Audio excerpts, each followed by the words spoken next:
friends. I hope y'all have enjoyed the lovely music during our intermission. We are back. CorundumCore is here to run Unbound Worlds Apart any percent for you.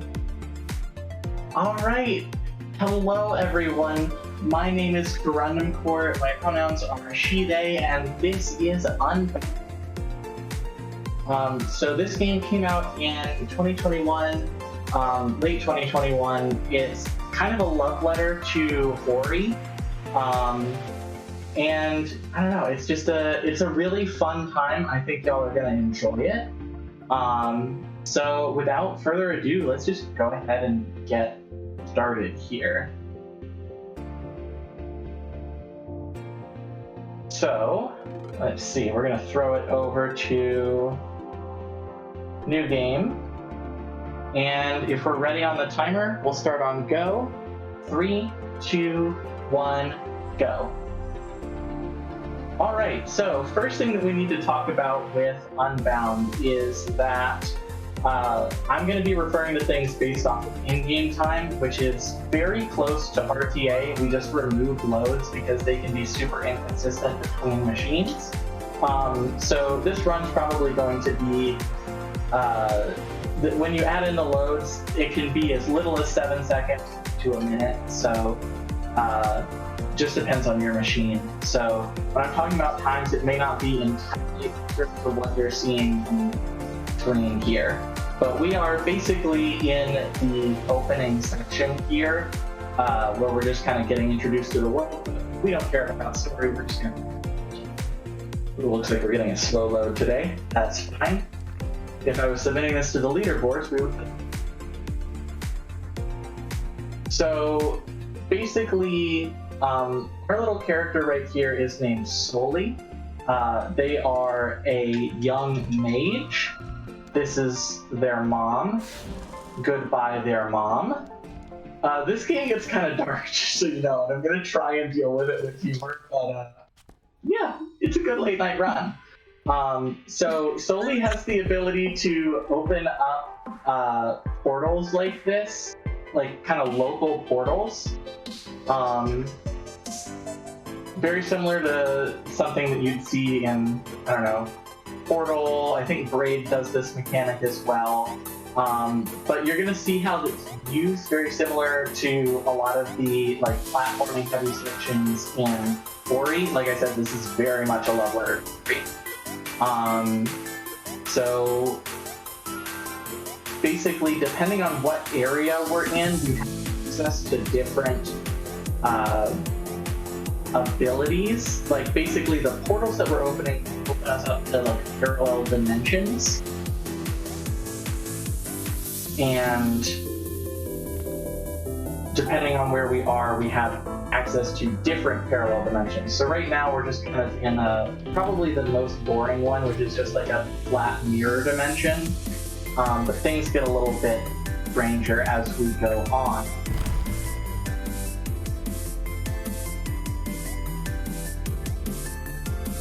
We're just making our way through here. We fell into these kind of ruiny areas. Oh, that's not good. Fell into these kind of ruiny areas. And we're just trying to make our way to, I guess, civilization again. Let's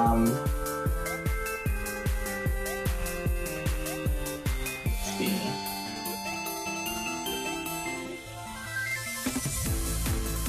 But a lot about this run is just kind of knowing where things are and then placing portals accordingly.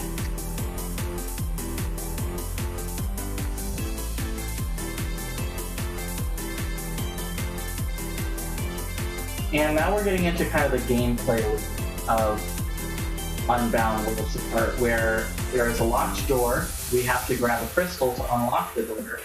And then as we get further in the game, you have to unlock crystals in order to open ways to open doors that require crystals. So you're going to see a lot of crystal grabbing.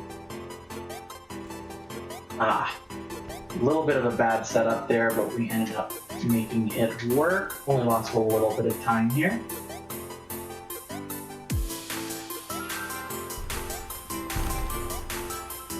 And now we have grabbed our first crystal. Except for the one that allows us to open portals, I guess. And, I wonder what that weird creature could have been. Certainly not something that we'll see again. Foreshadowing. But yeah, we've kind of got just a little bit of a break in case we have any blurbs that you want to read. Yes, well, I do want to remind everyone that we have all kinds of incentives that they can donate towards, including we are looking to unlock a run modded Celeste Quickie Mountain 2. And to unlock that, we're looking for $2,000. Now, y'all have been amazingly generous so far. We're sitting at $849. We're almost halfway there. So do remember, when you're getting those donations in for the Trevor Project, to check out all of our incentives. We have all kinds of incentives open. I would love to see more Power Up with Pride. That means unlocking. We do have a couple of different games you can unlock, but the one that's coming up today/tomorrow, depending on your time zone, that is the Celeste Quickie Mountain 2, which is it's really cool. Yeah.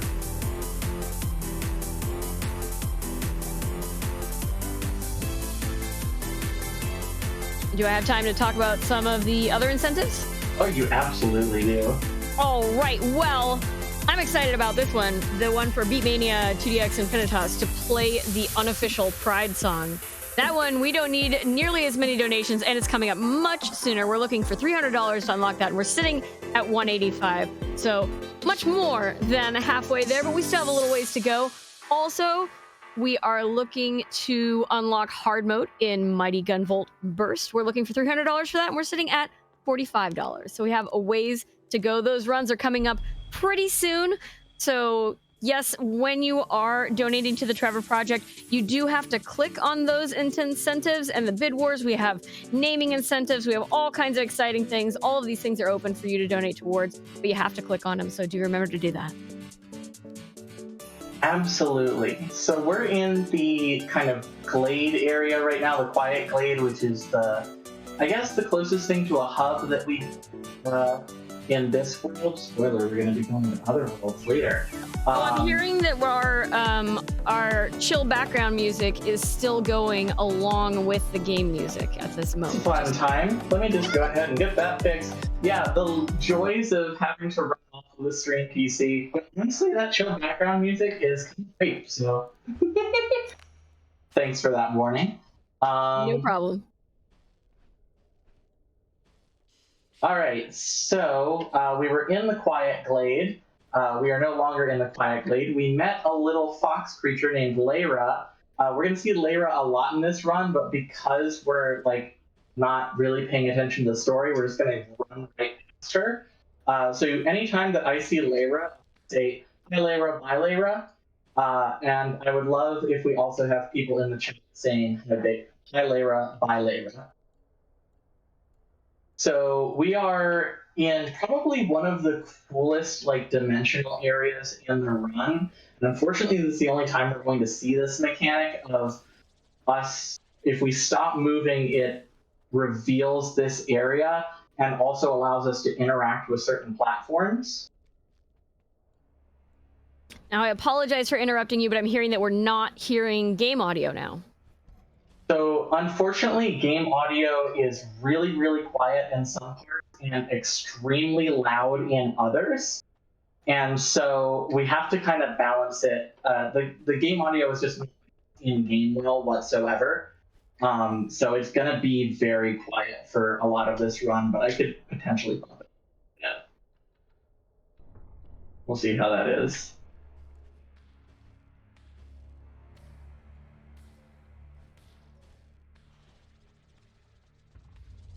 And I guess now a warning for later if it's going to get really loud. Yeah, exactly. You've all been warned. Oh, that is a large spider. Yeah, a very large spider. Let's see. Talked about Lyra. I think I missed saying hi Lyra, bye Lyra. That's the question. Just be prepared for that, because I'm going to do it up on screen. So, we've collected a crystal. let's see what else have we done.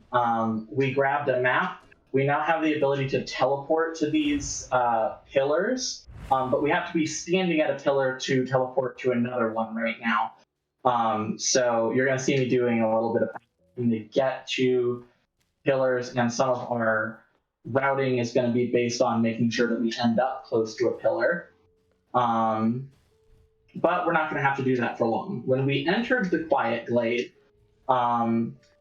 we got to a tower that is the Guardian Brahm's tower. Brahm is the member of this magical order that is tasked with defending this world, which is called Vaya. And he has locked himself away in his tower because there are demons arriving from another world. The demons are kind of collectively referred to as the corruption. That's what's causing that kind of weird goopy stuff that you just saw me. And all the like fire and everything that we saw in the opening village was because of the king of the demons, Arwen. And so Brahm is kind of trying to figure out what he needs to do, and so he's locked himself away in the tower. And so in order to say, hey, we got this, we're our video game protagonist that does all the work for everyone, we have to unlock the tower first, which means we have to gather 2 crystals. So we gathered the first one in that area with the weird lighty thingy, and now we are in the upside down area.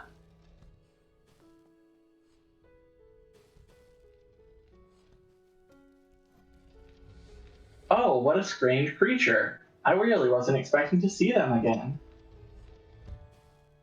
That's probably the only time. Foreshadowing.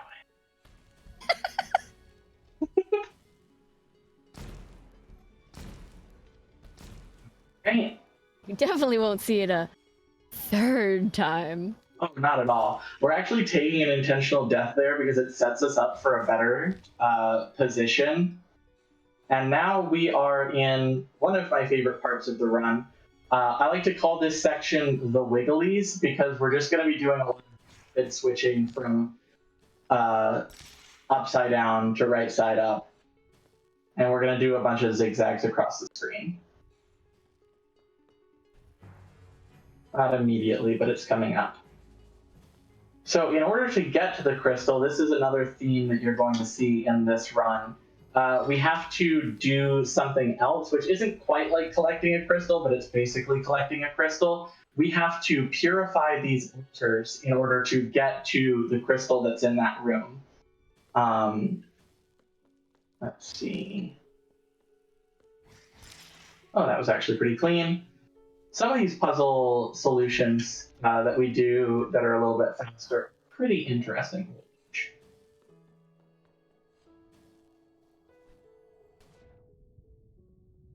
Hi, Lyra. Hi, Lyra. Bye, Lyra. I can talk, I swear. All right.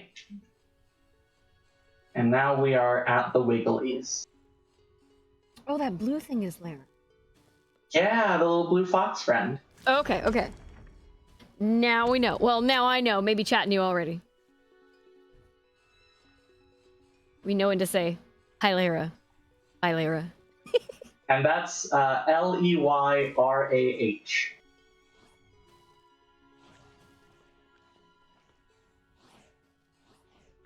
And I guess if we want to go a little bit more in depth with the lore, Lyra is from, the friend, we've seen them a 3rd time. What's going on?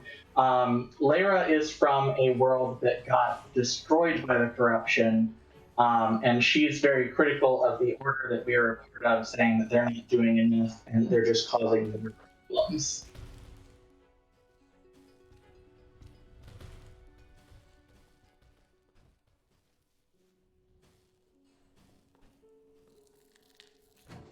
And there we see our mysterious friend one more time, and we have the epic Wiggly section. I love the music here.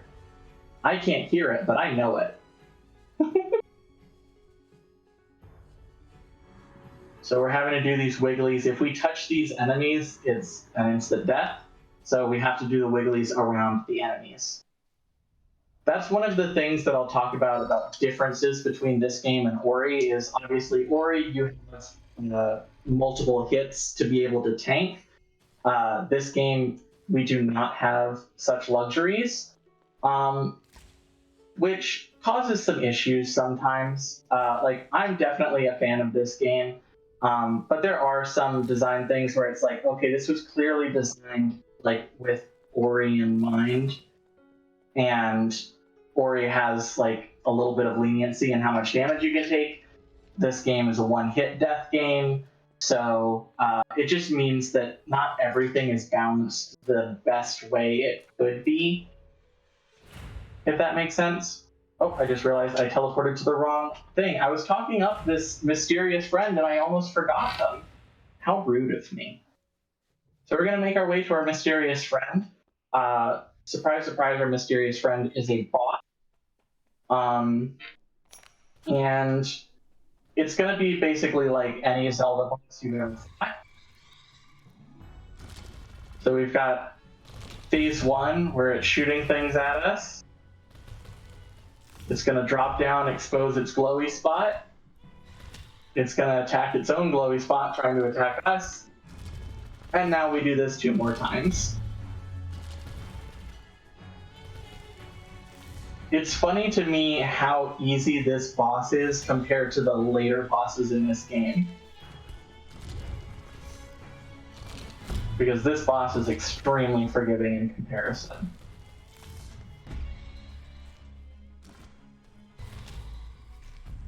This is a really sharp curve, basically. Yeah, exactly. Lulls you into a false sense of security. You're like, oh, I got this.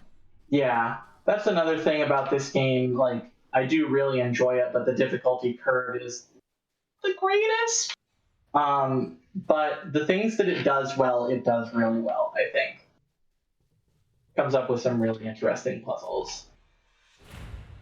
So now we have those 2 crystals, and we can make our way to Bronze 2 and unlock it. And all the things that I said about, being close to teleporter thing, Hilera Bilera, is that now we have the ability to just teleport from anywhere, but specifically teleporting to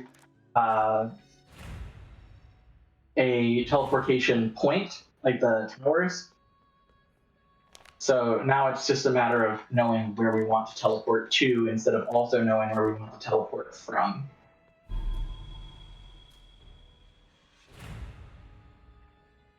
But yeah, we just met Braum. Braum said, hey, you need to grab more crystals so that we can open the portal to Sonaria.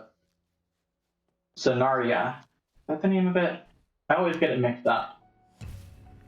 Zorana is the guardian. Sonaria, yes. So we're going to be going to the desert planet Sonaria soon. But first, we have a callback, which I didn't actually bring up much about like what we were going to have a callback of. But we're kind of in this underground minesy section like we were in before.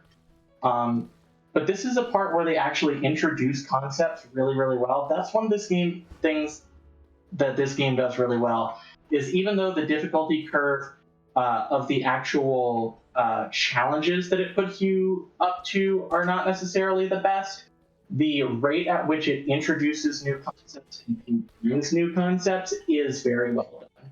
I know that's a little bit confusing and that those things sound similar, but it's a distinction that I make in my brain.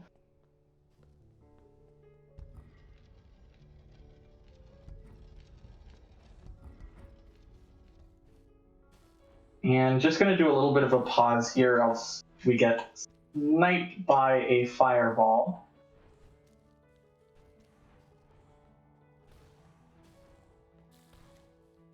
But the other thing that we're going to have a callback to in addition to this, I don't know why I thought I could duck under that fireball.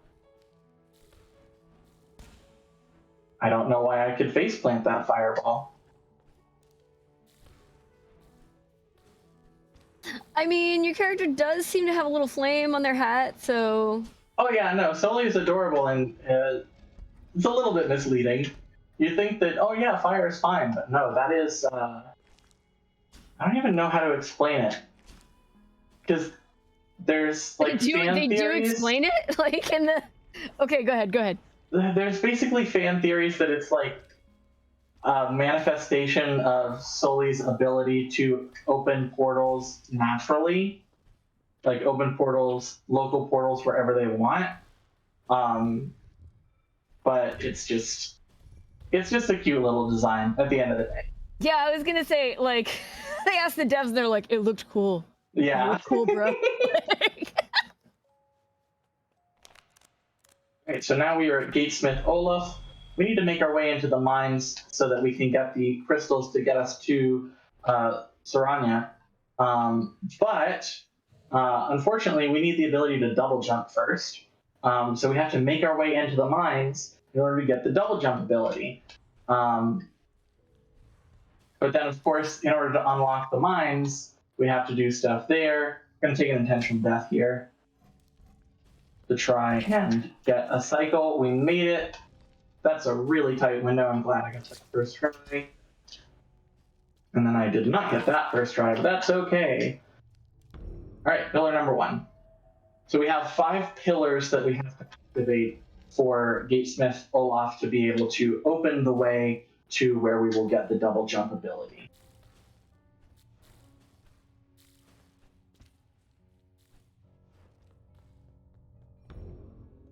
But yeah, this was an indie game that I think was funded on, I can't remember if it was Kickstarter or Indiegogo. So all of these little characters that you're seeing are things that people funded, like the different tiers of being able to create characters.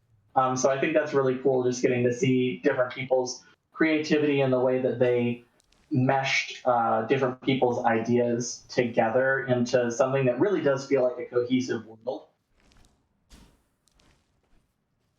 That's really interesting. The concept kind of lends itself to that too, you know, because there are so many different dimensions. So if somebody's character design doesn't feel like it fits like one particular dimension, they can always just be like, well, it's from this dimension instead. Yeah, there's a character that talks about how they're from a dimension that's like very icy, and even though we don't necessarily like see an icy area, it's interesting to know that like those spaces exist, if that makes sense. Like the concept of there being more than you actually get to encounter in the game. Yeah, exactly. All right, so we have one more pillar after this.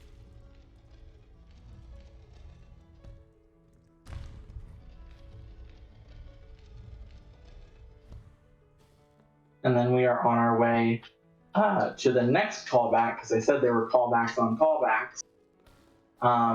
At the very beginning of the game, we encountered a spooky centipede. And that spooky centipede is the bane of my existence, not for its first appearance, but for its second. Spoiler alert. Man, I am really messing up the timing on these.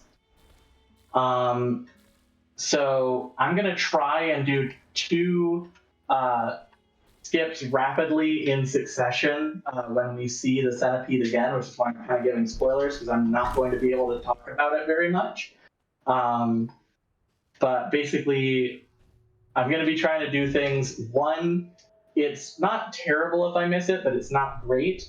The other, I don't expect to get, but it doesn't lose me any time to attempt to get it. So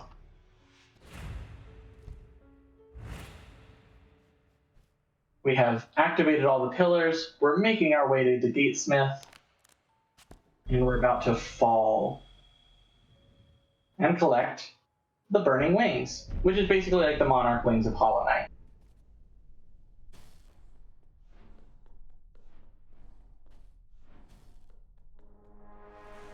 Okay, we did get here. Okay, so we got the first skip. Yes, and we got the second. That's actually my first time getting that on recording.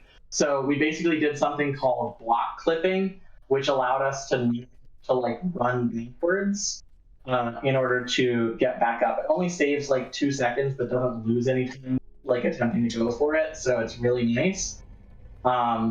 But that's my first time getting it like on recording, so I'm really happy about that. Very nice. Good job. Thank you.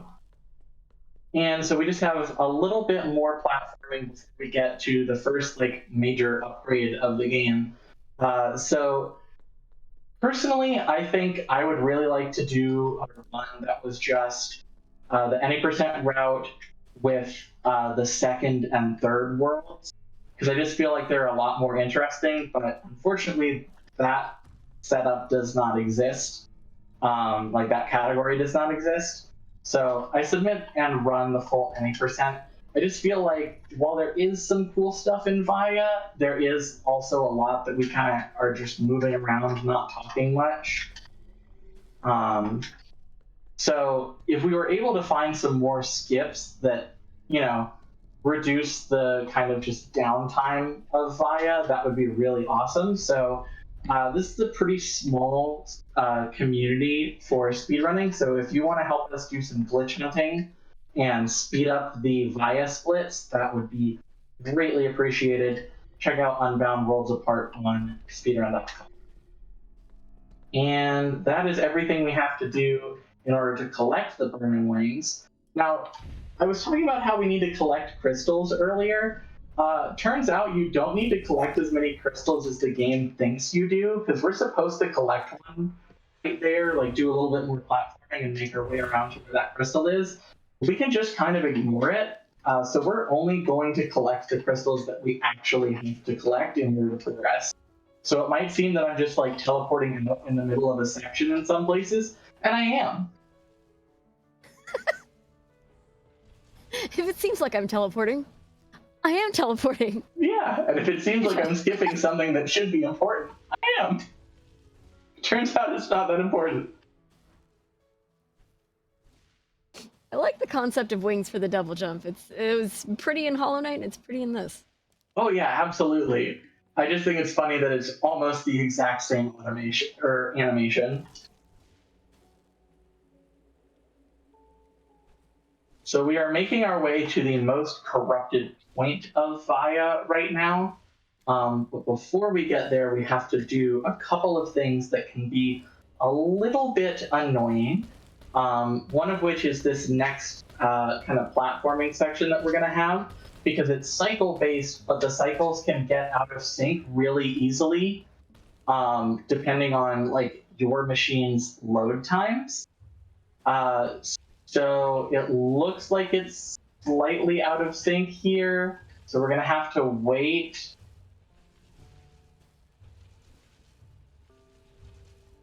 All of these platforms are supposed to be moving at the same time. You can see that they were way out of sync. Like they were all supposed to pause at the same time. So you kind of have to just route your movement through that section on the fly sometimes. But we made it work, and we didn't have any deaths. So that's good. Now we're at another upside down section, except now we have the ability to double jump. What glorious puzzles are we going to run into this time? Ones that I'm going to die on. You're like my inner monologue. Listen, when you're doing a run where a lot of things, like, you just kind of see them during the run, wow, I am really messing this up. I am trying to talk and speedrun at the same time, and I can rarely do one of those things at the time, or at a time. It's fine to have a silent section. Yeah, that is true.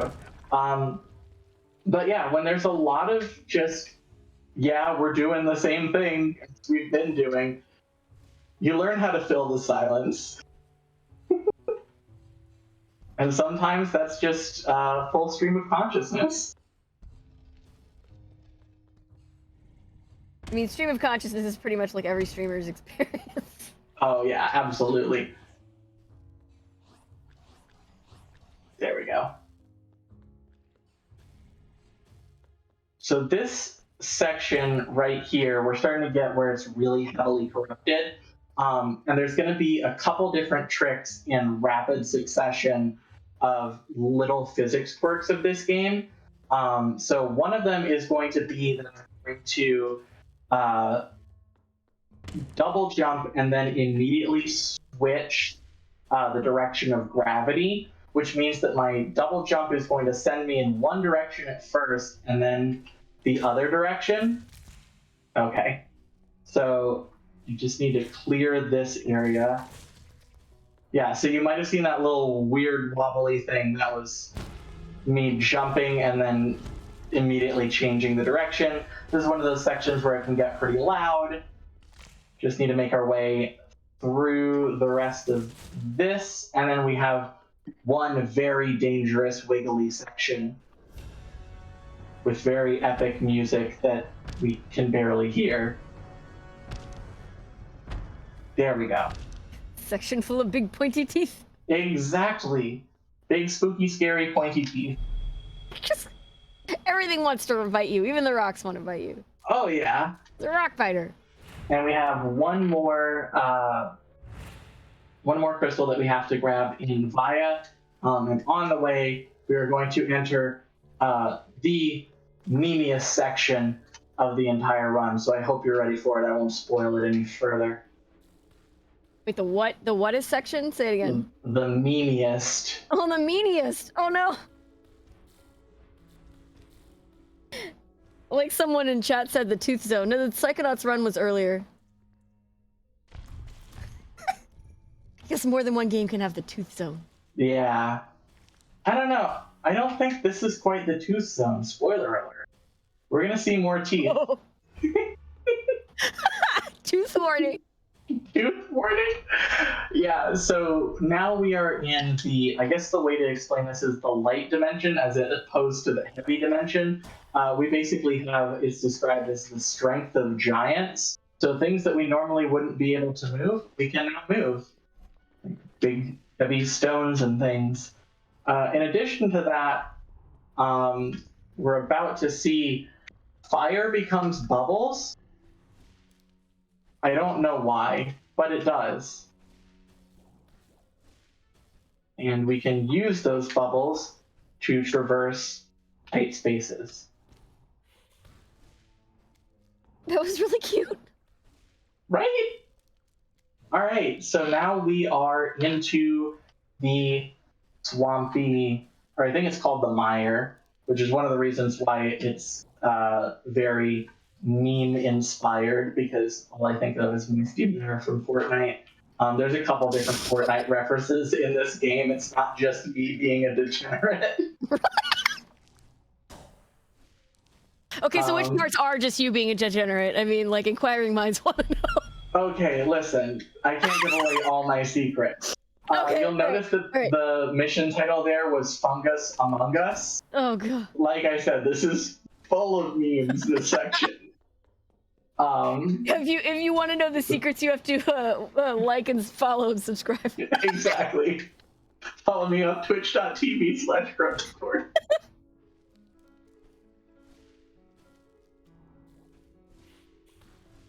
Alright, so we're just making our way through this section. It's going to be a lot of these bubble puzzles. So there's a little bit of dead air. It's just kind of doing the same things over and over again from the stuff that we've already seen. So if you've got any blurbs or anything that you want to share with our good viewers, let us know. Yes, well, I do want to remind everybody that this is Power Up with Pride 2022, benefiting the Trevor Project, and you can donate using !donate in chat, and check out the schedule using !schedule. Let me tell you, Power Up with Pride has partnered with the Yeti to bring you shirts based on various runs throughout the event. These awesome designs will only be around as long as the marathon is, so make sure you pick them up now. $5 from each shirt sale goes directly to the Trevor Project. Visit theyeti.com to check them all out. The shirt designs are fire this time. They are just off the chain. I highly, highly recommend y'all go check those out. I know we've had them on the intermission screen, but you're going to want to see those up close, and then you're going to want to buy some because they're really, really cool. They are absolutely cool. I missed an opportunity to say hi, Lyra, bye, Lyra, so I apologize for that. Oh, sorry about that. I was probably talking over it. Oh, it's totally fine. Don't worry like about a jerk. Yeah, a jerk when I specifically asked you to talk about blurbs. But speaking of those wonderful Yeti shirts, I love that they were building with a 3 wolf moon reference for 3 events in a row. Can we just give a shout out to the Yeti? Right, the forethought. Yeah, the forethought. Yeah, just the commitment in general is impressive, truly. I'm trying to figure out if one of those shirts is like a Choaniki reference or not. Like, it looks like it, but I'm not 100% on it. Which one would that be? The one with all the flexing. Oh, I think that is the Muscle March one. Ah, okay. Now I'm gonna have to look up Muscle March because like all I could think of was Choaniki, and I'm just like, wow, what a deep cut.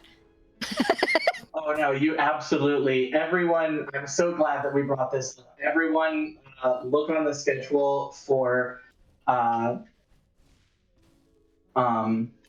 Oh my goodness, I cannot talk right now. Look on the schedule for Muscle March and block out the time to be able to watch that run because it's going to be incredible.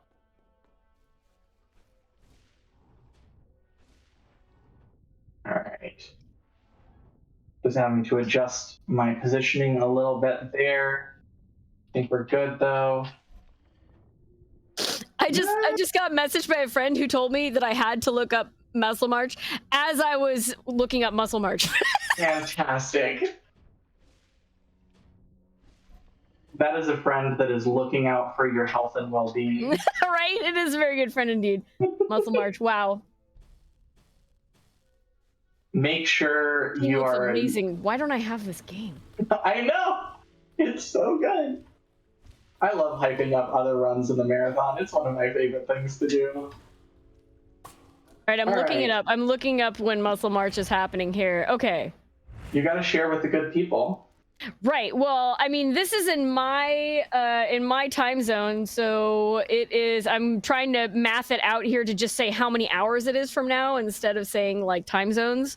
So I believe it's like 10 hours from now.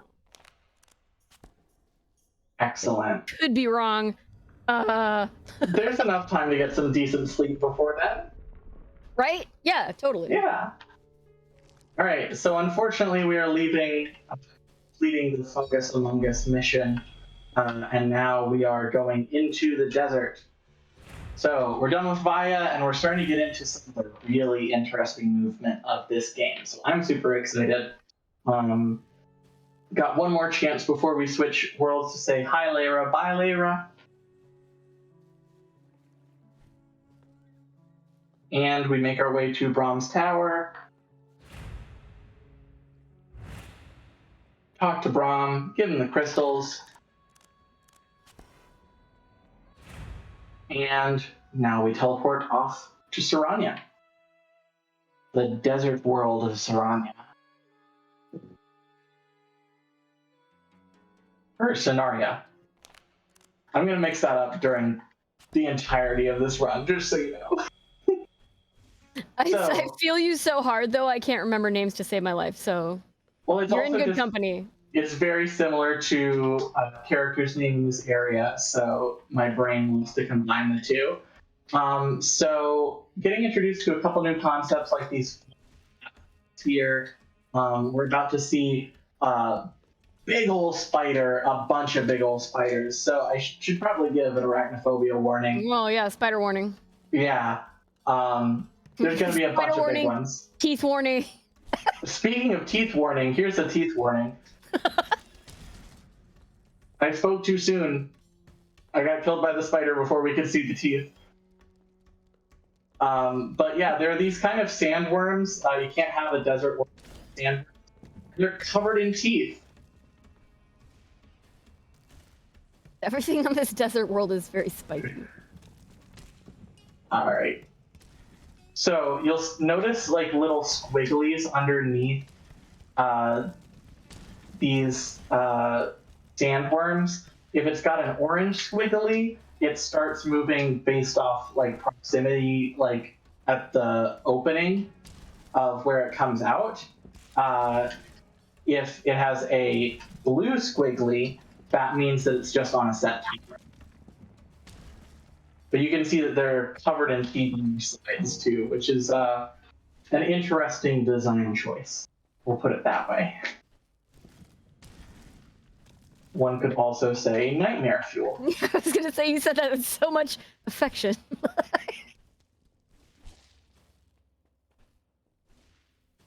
Man, these spiders remind me of like a particular crab, but I can't think of I mean, it's probably like a spider crab. I'm like, what's the name of the crab? Come on, brain. It's probably a spider crab. Well, I know that we talked about how it is ocean month, and It that is Ocean Month. there's plenty of opportunity to give random ocean facts. So if you can think of any of them, go on ahead. Random. I was just like, oh, what can I think of? I don't know. I just started thinking about Portuguese man of war, but I did, you know, I can't think of any cool facts about them. Portuguese man of war, no touchy. Yeah, definitely no touchy. They're really beautiful. Actually, they have this ability to turn themselves over if they get like flipped, because so a Portuguese man of war is a type of jellyfish, and if you see them in the ocean, you just basically see like a bubble. It's not just a bubble. There's all kinds of terrible stinging tentacles below, ready to sting the heck out of you, that are blue. Bilera, sorry. Sorry? I was just saying hi and bye to Lyra. Oh yeah, hi Lyra, bye Lyra. So yeah, but they can get kind of like flipped over so that they can't move around. So they have this like really interesting thing where they can like they like curl their entire body. And so it's really interesting to see a bubble curl up, but the bubble will curl up so that it then flips in the right direction so that it can flatten out its little sail and move around. I'm glad we learned something today. Yeah, there we go. That was not bringing informative, any. Right? Yeah, I'm not bringing anything of substance into the world, so thank you. No touchy is the biggest thing. It's so bad, you know. A lot of the time, so I was born on Oahu. I was born in Hawaii, and so I'm intimately familiar with Portuguese man of war. And a lot of the time, tourists will be like, "Oh, pretty bubble." No, not a pretty bubble.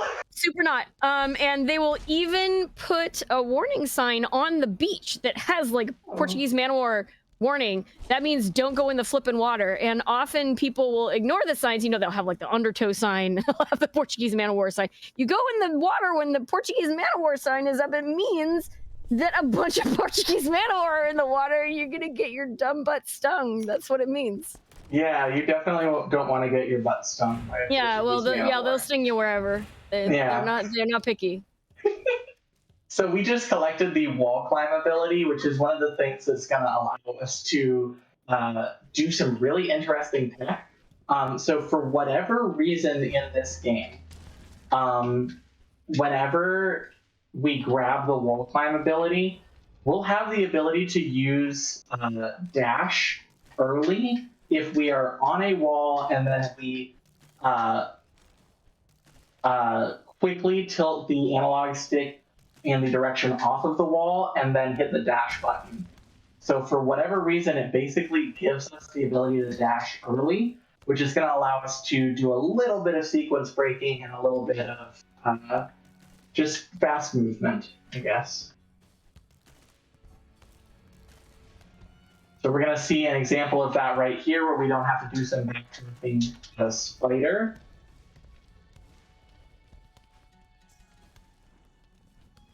Just get to jump right over it. We also don't have to fall all the way down over here because we can just do a dash. So that ability to do dashes early it's a really tight puts. So it's definitely something that you want to try and weave into your runs. And it takes a lot of practice to get to that point. Hello? Thank you, spider. I've never seen it stop before. It got nervous. It's okay. I know there's a lot of people watching. You can still do it. Ooh, never happened before. Get those bingo cards out. Yeah. But yeah, as I was saying, doing early wall dashes is something that you string into your runs to like save little bits of time everywhere. But if you mess up the timing, you just kind of start falling. So I really only use them in the places where it saves a lot of time. But if you want to start running this game, definitely start using your wall dashes early, just because it means that you're going to be going faster. So this is Zarana, who is the guardian of Sonaria. and she is basically sending us on a quest to free her from that pillar. She was trapped in there by the demon, and we have to go grab some crystals. As I said, the gameplay loop is very predictable in this game, but it's a good game. I like the puzzles. Everybody remember to hydrate. Elevators are a great place to hydrate. Funny you said that. I just took a sip of my tea, too. I always prepare like 2 big cups of tea for hosting.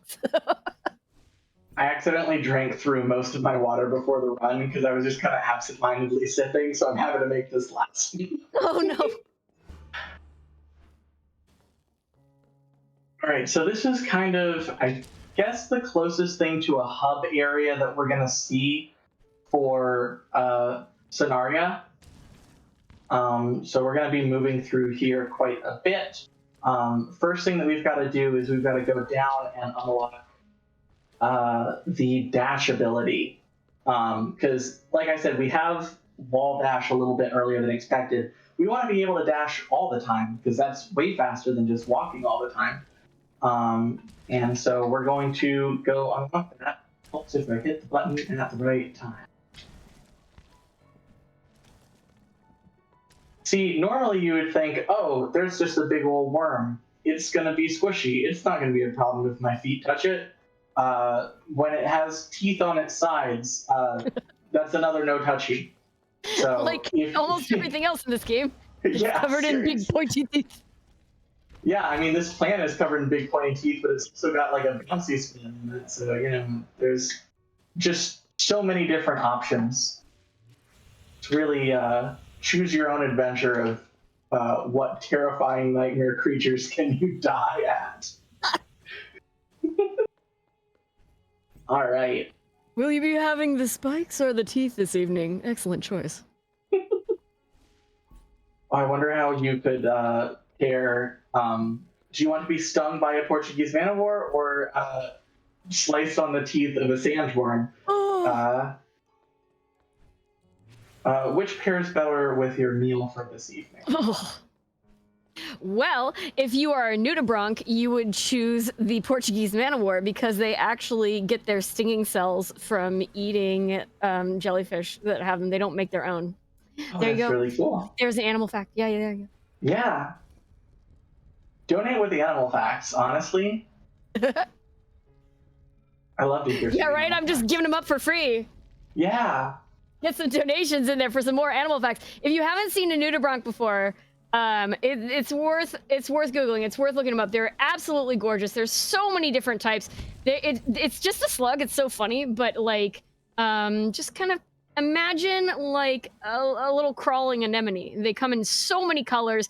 Basically, you could probably find your pride flag in a nudibranch. If you look hard enough. Yeah, I'm sure it exists. There's so many gorgeous colors. They're just really, really beautiful little creatures. My tattoo ideas? I mean, that would be pretty cool. You could like find it and then you'd have like a picture reference too for your tattoo artist. Be like, this one, this little creature right here. So we just unlocked a new dimension here. This is the heavy dimension, and rather than us just, getting heavier like the other one, we turn into a big old blocky friend. And we're going to squish these brain friends. We're going to see a lot more of them in this section, and they lead up to my second least favorite boss of the run. So, spoiler alert, we're going to have another boss. This is a video game. Welcome. Spoilers, boss in video game. So, this is not necessarily a boss. It's like a mini boss. There's a bunch of these brainy friends, and we just have to squish all of them before we can move on. But also they have spikes. They have teeth on the sides of their body. Because why not? Because why not? What other nightmare fuel can we create? This is really satisfying for anybody who like really doesn't like bugs. Yeah, oh, absolutely. And then this last one always decides to just move in weird ways. Okay. That was actually a pretty forgiving mini boss area. Um, this section is really weird. We're gonna do a weird wall flip to save like 2 seconds. I was really terrified that big thing was just gonna crush you after you made it through that mini boss like really well, and then it's just like. Yeah, like, I know. Wait, I don't need to talk to you. Why am I talking to you? Lyra, Lyra. Hi, Lyra. Bye, Lyra. All right. Actually, Lyra gives a fantastic opportunity for us to talk about bioluminescence. If you have any interesting animal facts about bioluminescent. More interesting animal facts. But wait, don't you have an interesting animal fact? I did the last like 2. Oh, I don't have an interesting animal fact, but interesting plant. But what? Hold on, you cut out. You don't have an interesting animal fact, but what? I have an interesting plant fact. Okay, all right, that's completely acceptable. Let's hear it. Okay, fantastic. So hydrangeas, very pretty flower, my favorite. You can actually change the color of the flowers by changing the pH of the soil that they're in. Oh, So wow. you can actually kind of design what color of flowers that you want for what time of year without having to replant or anything like that, just by adjusting the pH of the soil that your hydrangea bushes are in. That's pretty cool. Oh no, what just happened? Did you lose me?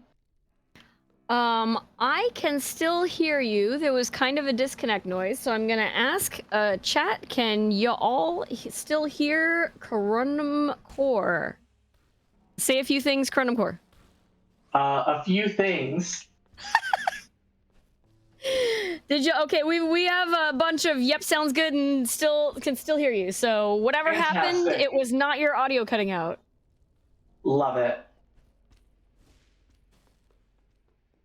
So we're just doing some more movement through this heavy dimension, making our way to the boss that I'm not the biggest fan of. It's a really good boss, don't get me wrong. I feel like I have a lot of negative things to say about this game, but I do really like it.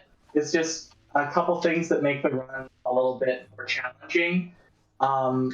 So we've interacted with Toothy Brain Friends. That's the name of a kid's show somewhere.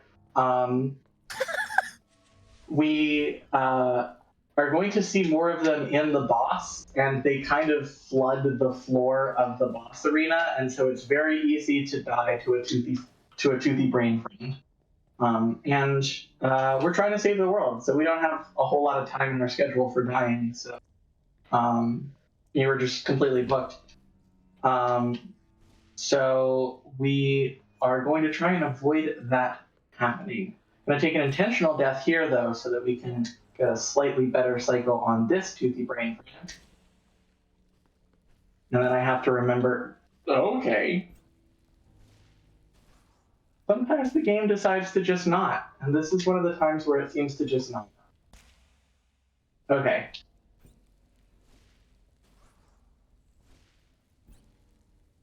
Yay, everyone clap. Hooray! Okay. So we've got one more little platformy thing that we have to do to grab a pillar. Even though we have 2 more pillars to grab, the second one is super easy because we're going to skip a bunch. So we just have a couple different puzzles with these.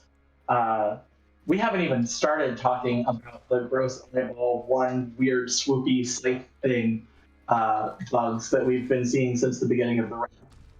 Oh yeah. Yeah, get a good look right there.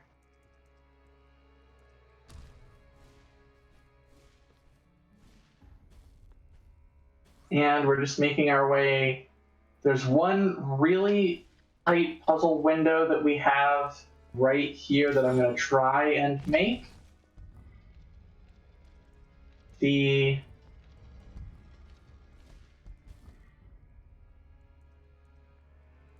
So you made it through there.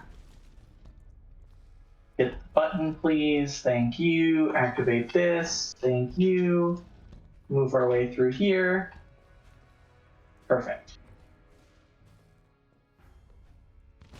And like I said, we have one more pillar to grab that's super easy because we're able to skip things thanks to our early dash ability, assuming that I get the timing for the early dash.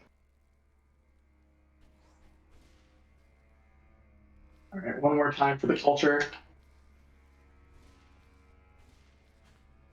There we go. And perfect. So now we make our way towards the boss that I have been.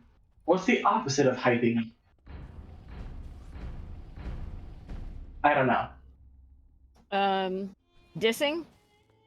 Yeah, there we go. That's a good word. Dissing. We're coming up to the boss that I diss. On a regular basis. Yeah. So we have a couple more things with these toothy brain friends.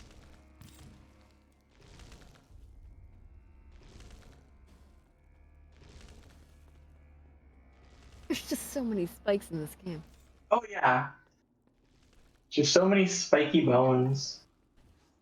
I could have named it that instead. Just so many spikes.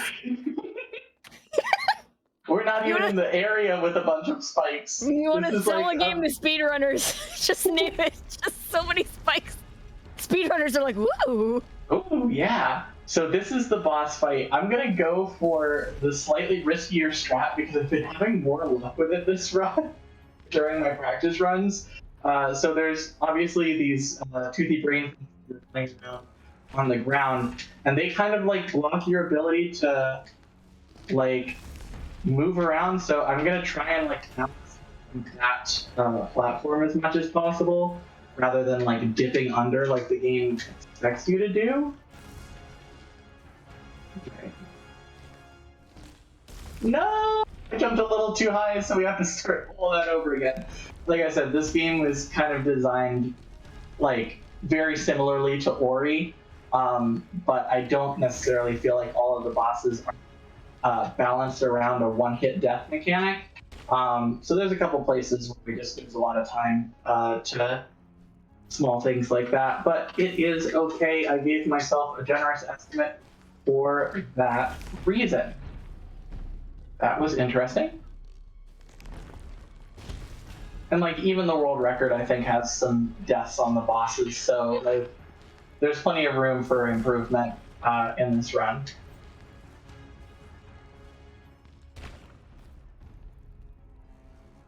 But now would be a fantastic time for some blurbs or animal facts. Well, how about a donation? Oh, even better. Kat Larson in $20 and says, "Hi, Lyra. Bye, Lyra." Fantastic. I'm sure Lyra appreciates. Oh, and we could ask her, but it would be slow to talk. Yeah, I mean, we can. I'm sure that we'll see her again to ask her. So I do want to remind everybody why we're here. We are here raising funds for the Trevor Project, which is the world's largest suicide prevention and crisis intervention organization for LGBTQ, that's lesbian, gay, bisexual, transgender, queer, and questioning young people. For the last 20 years, Trevor has worked to save young lives by providing support through their free and confidential crisis programs on platforms where young people spend their time online and on the phone. Trevor Lifeline, Trevor Chat, Trevor Text, and Trevor Space. They also go beyond our frontline crisis services to invest in education, outreach, and advocacy resources. Do I have time to keep going here? Oh yeah, absolutely. All right. Trevor Lifeline is their 24/7 phone line, launched in 1998, and it hasn't stopped since. Trevor Chat is crisis service for youth that prefer to talk via online instant messenger. Trevor Text is crisis service via text for youth that prefer texting on their phones. Trevor Space is the world's largest safe space social networking for LGBTQ youth, and the research on LGBTQ suicidology is regular evaluations and surveys that ensure their services reduce the risk of suicide and help them learn all of the mental health issues affecting LGBTQ youth. They also have advocacy to protect LGBTQ rights. They work at the local, state, and federal levels to advocate for legislation that protects the rights of LGBTQ people, and education to build allies for the LGBTQ community. They educate adults who interact with youth on LGBTQ competent suicide prevention risk detection, and response. It is an incredible charity. So if you have the means, please do consider getting a donation, and remember, we have all kinds of exciting incentives for y'all to unlock. So click on those while you're donating. Absolutely. All right. So first phase down. Now we have the second phase. So if we move that again, thankfully it takes us to the beginning of the second phase. This one much easier than the first because we don't have so many different moving parts around us. I say as I take a death. The timing is a little bit more difficult, and not having the audio cue is a little rough, but there we go. I got the timing there. And one more smack on the weak spot, and then we will be grabbing the dash ability. We're gonna base this off of sea creatures. I would say you're poking it in the tummy. Yes. The technical term. Since we're talking about lots of animal facts, there are a decent number of creatures that will eat by pushing their stomach out and then using that to digest. So kind of looks like that. It definitely does look like that. All right, and now we have the dash ability. So all of the things that I was talking about, the interesting routing with having the dash ability early, we don't care anymore. It's just old hat at this point. I will say, though, that we are going to be able to do some interesting skips because the developer just didn't anticipate people remembering to use that concept right there of dashing close to an overhang and then using the double jump. Even though they teach that and there are some puzzles that require it, there are also so many different puzzles that you can break just by doing that instead of the intended route. So it's going to save a lot of time because of that. Right, here we go. We now have the ability to dash, so we're going to go up here. And we're going to get to see some fantastic examples of what I just described, where we save so much time just by being able to dash when they wouldn't necessarily expect us to dash. These teleports are just such a nice mechanic. Like, I've been playing Hollow Knight for the first time. Yes, I took my time playing the game. I've been playing Hollow Knight for the first time, and oh my god, the backtracking. And, yeah. Seeing these teleports, it's like, oh, that looks so nice. Though, to be fair, to Hollow Knight, they do give you a lot of, fast travel mechanics and things like that. Because, nobody's singing Hollow Knight's praises, so I have to be the one to do it. That's right. Hollow Knight, what's that? Yeah, exactly. It's a game that you can unlock for this marathon. Oh, gotta love the plug. All right. Yeah. Oh, go ahead. So this trick saves about 30 seconds if I get it first try, but I have to try and line it up. Got it right there. Only lost a little bit of time. So yeah, like I said, you just kind of do the mechanic that they taught you in a place where they didn't expect you to remember to use it, and save a bunch of time.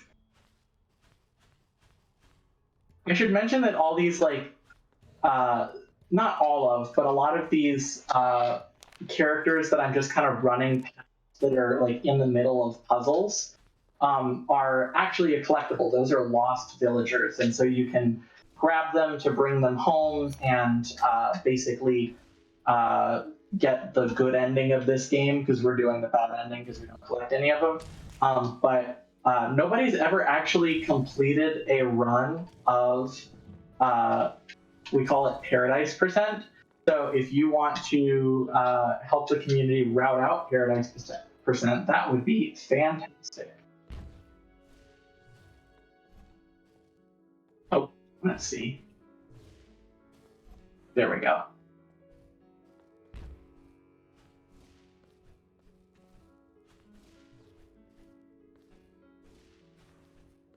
So just a little bit more skipping things. I guess we can talk about this dimension that we're in.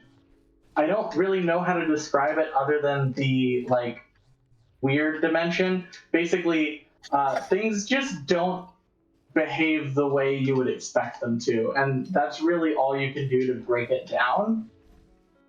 This is my favorite skip in the run. You just kind of jump up here. Don't do the puzzle. Hi, Lara. Bye, Lara. But like when I say that things don't behave the way you'd expect them to, uh, gravity is reversed. There's like weird like time flow stuff going on. Uh, Fire becomes platforms. So yeah, you're gonna see us do this one thing of dashing and then using our double jump to skip, what was that, like 3 puzzles in a row now? 4 puzzles in a row? There we go. Kind of trying to figure out like I mean, it's sort of as this. There are a lot of like scrolls and things in the background. It's like.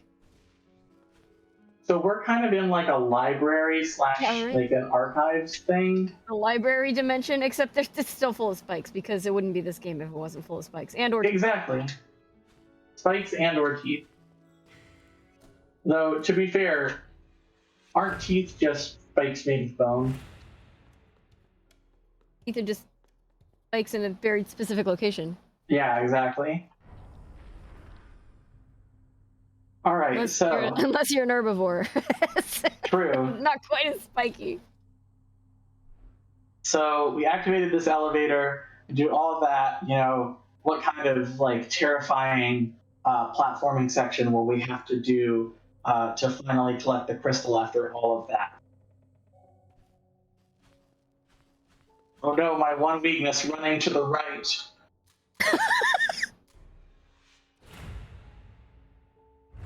So now that we are freeing Zorana, we've got 2 more crystals that we need to grab, and thankfully we can skip a lot of the stuff that we have to do for this because we have the dash ability. So we're going to return to a place that we've been before, go to a place that we couldn't access before because we didn't have full use of the dash ability.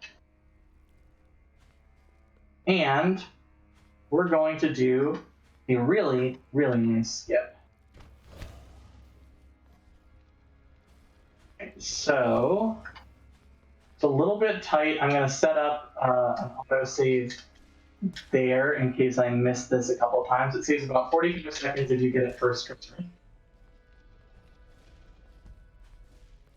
There we go. Third try isn't bad. It sounds like it's still a really big time save. Oh yeah, absolutely. And this next section, there's not really a whole lot of skips, but we also don't have access to a portal. So this section is just kind of pure platforming. So it's a great time if you have any blurbs or donations or anything that you want to talk about. Great time for more animal facts. Absolutely. Got to get those animal fact donations in. One donation equals 1 animal fact. Does that feel like a 1 like equals 1 prayer Facebook thing?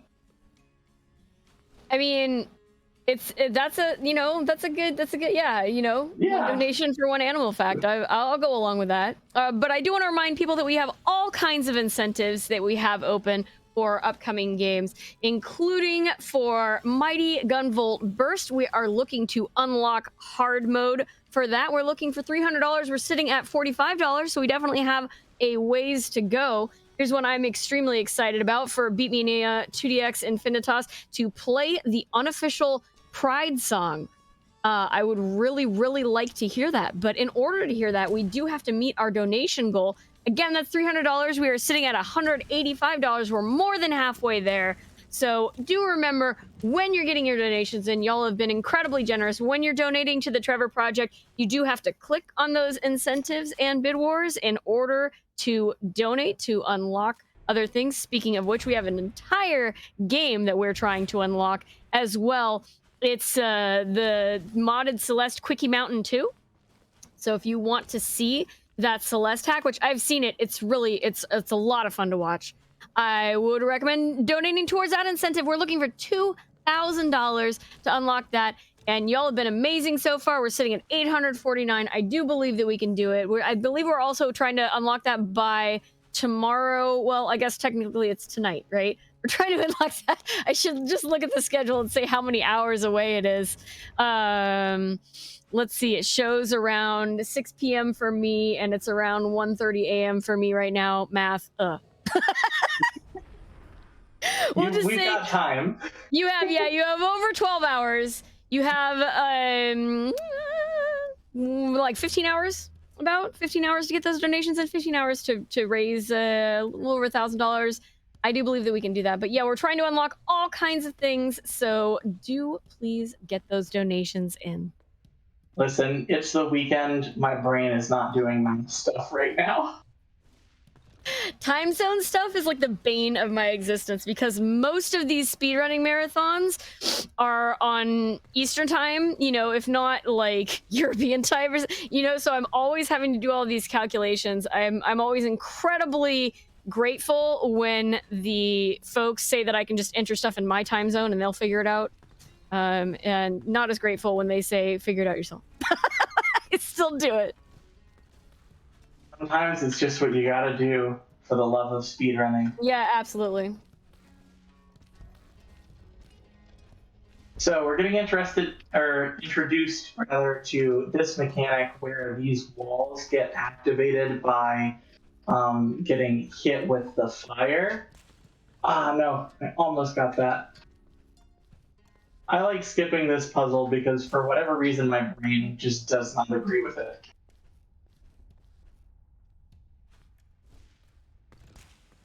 Dang.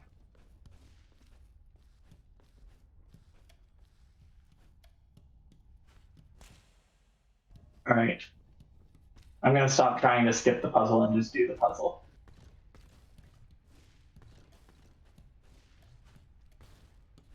You know, sometimes in a speedrun, you just got to do a puzzle. Sometimes you just got to do the thing that it intends you to do. We know that we don't like that as speedrunners, but to do it. And now we are coming up on. I said a lot of. I dissed the previous boss a lot. This boss deserves a lot of dissing too. I guess it's more of a mini. But basically, it shoots fire, and we use that fire to close these platforms. But the timing for it can be a little rough. But that went really smoothly, actually. I'm pretty happy with it. So now we have finished everything that we need to do in Sonaria, and we are making our way to the final world of Umbera. Bye, Lyra. Bye, Lyra. Hi, Lyra. Bye, Lyra. There's so much bug squishing in this game. Like, There really is. bug squishing and teeth, the game. Truly.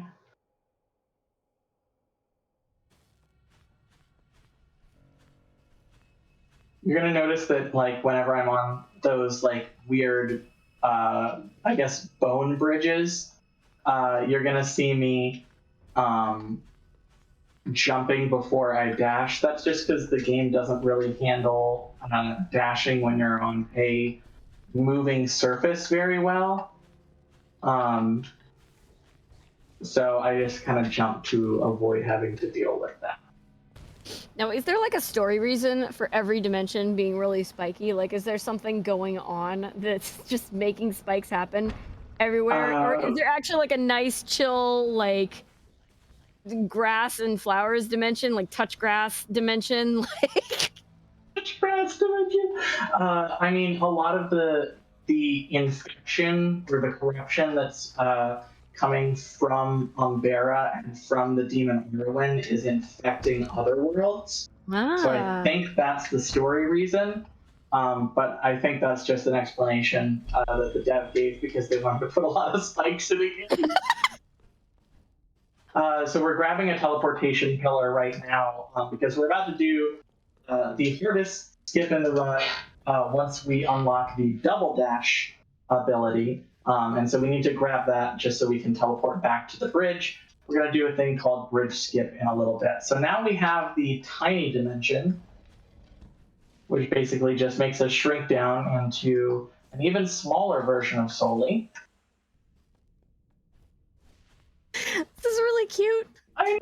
then you blow up. There we go.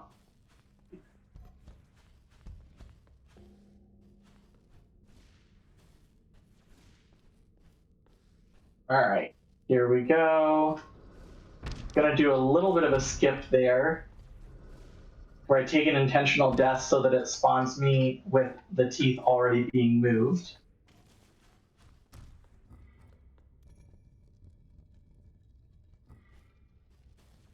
And we are making our way to the longest, like, pure auto scroller of the run. There are things that you can like slightly speed up, like auto scrollers later in the run, but this next part is just pure auto scroller. Once we get to that point, I'll point it out when we do.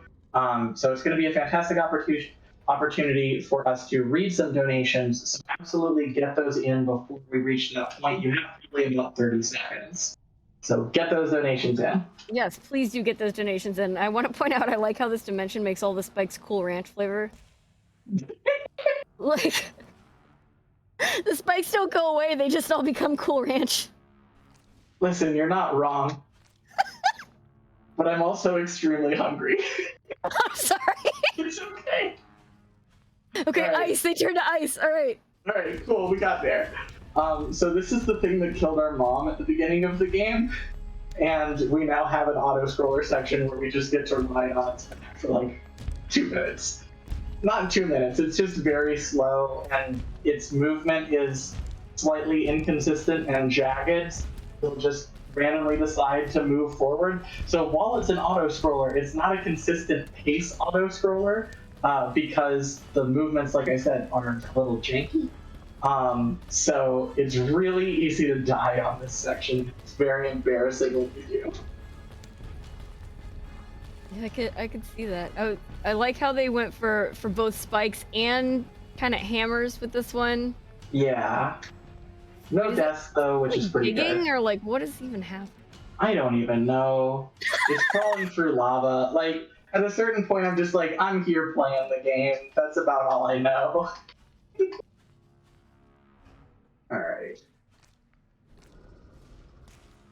Oh no, I accidentally changed from small solely to big solely a little bit early. We're skipping a bit of platforming there.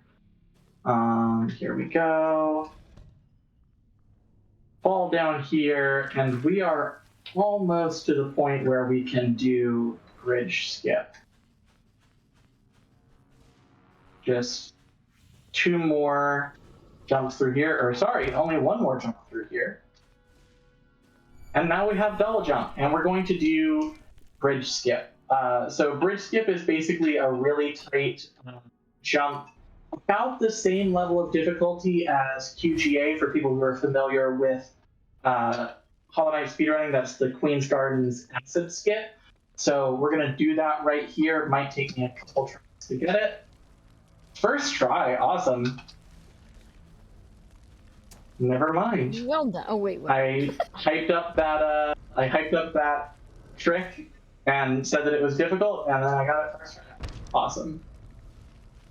You'll love to see it. All right. Well, like I'm behind, so you were like first try. Oh wait, and I'm like, oh, did they get it? Did they get Oh it? no, yeah, no, I did get it. I just Awesome. Well done. was expecting to struggle with that.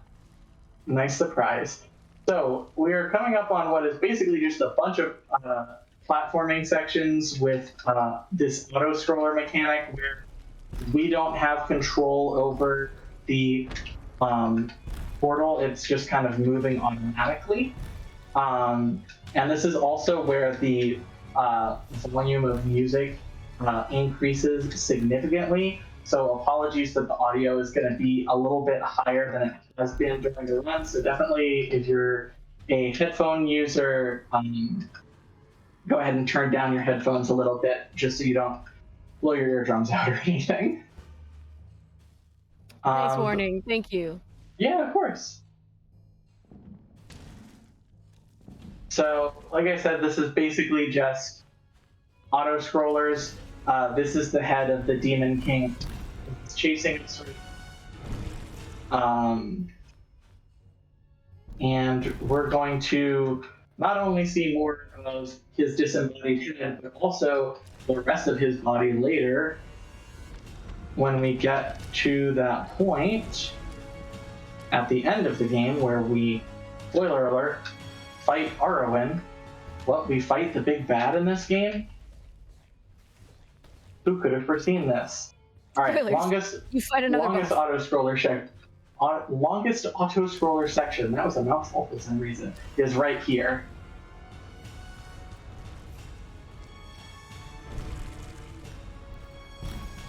So far, so good.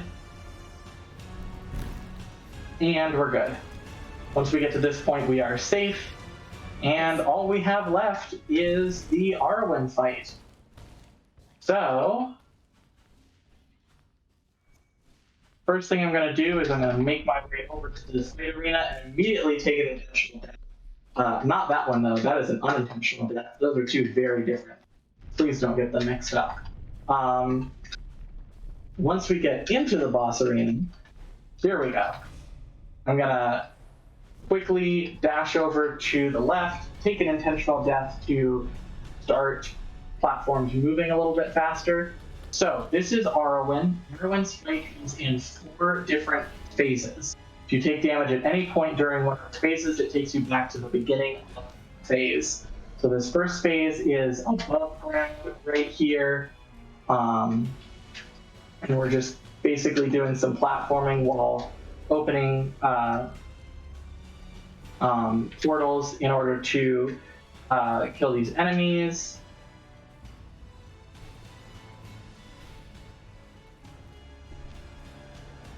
And one more thing in this phase. So if we die here, we have to go all the way back to the fight. So let's try not to do that. No, I jinxed myself. Ah! That's okay, we've got plenty of time.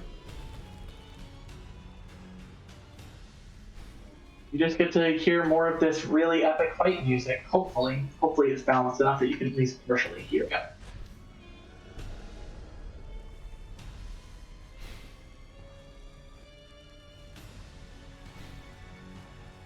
Alright, there we go. Basically back to where we were.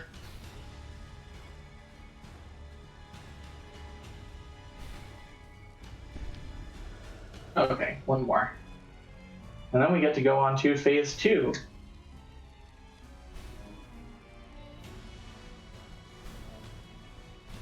There we go. All right, we're in phase 2. We drop down into the core of the volcano. Hi, Lyra. Bye, Lyra. Lyra, bye, Lyra. I feel... I've been setting that up the entire run. I'm so sorry. Oh, poor Lyra. So, if you can't tell, we're doing the bad ending of this run. Bad ending is the Lyra dies ending. Or at least Lyra is gravely injured ending. I was not expecting that. Oh. I'm sorry, everyone. That joke's just for me. It's just for me.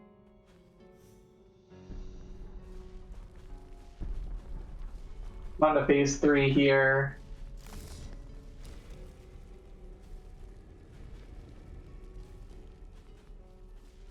The CorundumCore villain arc starts now, apparently. Traumatizing the good viewers. Alright, there we go. And we have one more phase, and then time will be coming up.